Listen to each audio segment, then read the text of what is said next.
Stamford বিশ্ববিদ্যালয়ের শতাধিক শিক্ষার্থী গতকাল বৃহস্পতিবার ১ আগস্ট বৈষম্য বিরোধী ছাত্র আন্দোলনের ঘোষিত কর্মসূচির অংশ হিসেবে গ্রাফিতি অঙ্কন, দেওয়াল লিখন, শহীদের স্মরণে মোমবাতি প্রজ্বলন, গান গাওয়া, ক্যাম্পাস ও বেইলি রোডে মশাল মিছিল কর্মসূচি পালন করেছে।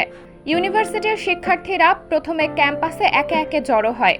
বৃষ্টিকে উপেক্ষা করে শিক্ষার্থীদের ৯ দফা দাবি বাস্তবায়নের দাবিতে শিক্ষার্থীরা বিশ্ববিদ্যালয় প্রাঙ্গণে গ্রাফিতি অঙ্কন করে প্রতিবাদ জানিয়ে তাদের কর্মসূচি শুরু করে।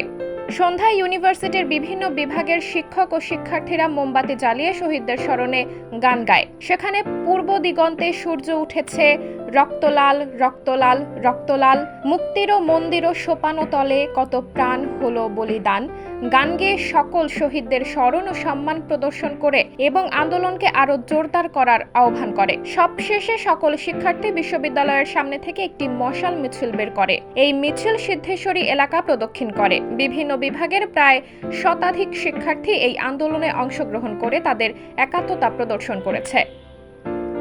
সাবরিনা জলিল, সবার কথা।